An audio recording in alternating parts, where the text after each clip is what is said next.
Hello everyone, my name is Sandra Sneed and my topic today is called Nothing is Too Big from Its Center. If you compare two things side by side, one bigger than the other, you might think that they are different in size. But if you place yourself in the center of them, you might find that they are equal. Not because they've changed in size in any way, but your perspective has changed. Let me give you an example. When I was 33, I was working as a commercial photographer in my hometown of Kansas City, Missouri. That was about the time when most of my friends were settling down and starting families, and that was not where I was ready to take my life. But I did want to do something big, so I thought about moving to New York City. But New York City just seemed too big. My small town of 500,000 people compared to 27 million people, it just seemed too daunting. But in that same year, my best friend and I decided to take a 9-day camping trip through Utah. We flew to Salt Lake City, and where we met up with another friend of mine who loaned us all the camping equipment we would need. So we loaded up a 4x4 Jeep and we headed south from Salt Lake into the Canyonlands, Bryce Canyon, Zion National Park, and we camped in state parks where there were showers and toilets if we needed them. But on the second leg of our trip, we decided to go where the paved road ends. This is a part of Utah that is so remote, has such a wide open wilderness that you have to sign your name before you enter it. In case you come up missing, they'll at least know where your last whereabouts are. So we signed our names, we got back in the truck, and with the topographical map and a compass to guide us, we headed into the rough terrain. We crossed dry creek beds that would quickly become impassable, raging rivers if the weather turned against us while we were in there. The geological structures shot up so high into the sky and exposed the bands of time throughout the rocks. You could see the millions of years it took of receding glaciers and wind to erode this magical place.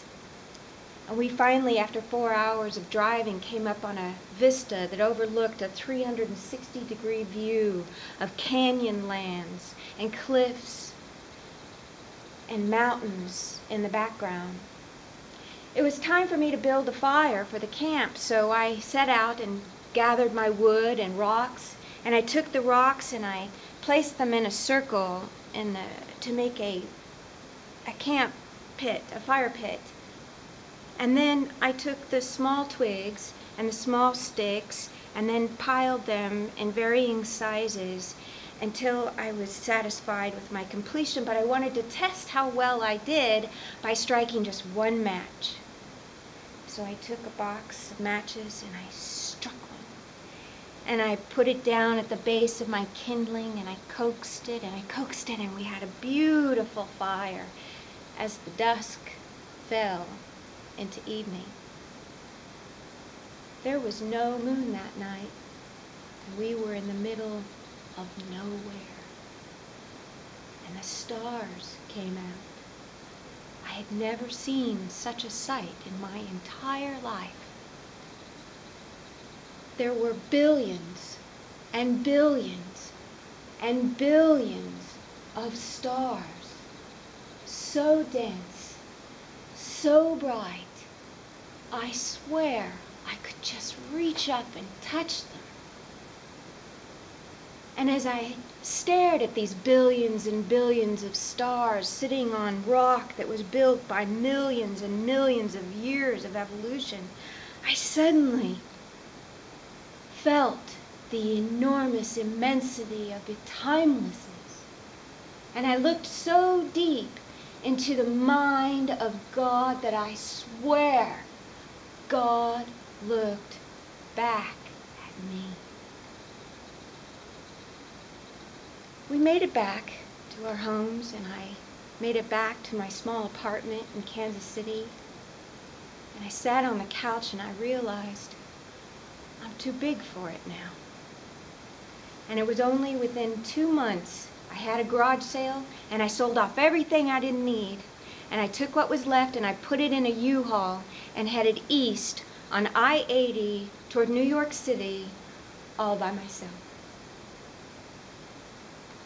If you place two things side by side and you think they are different in size,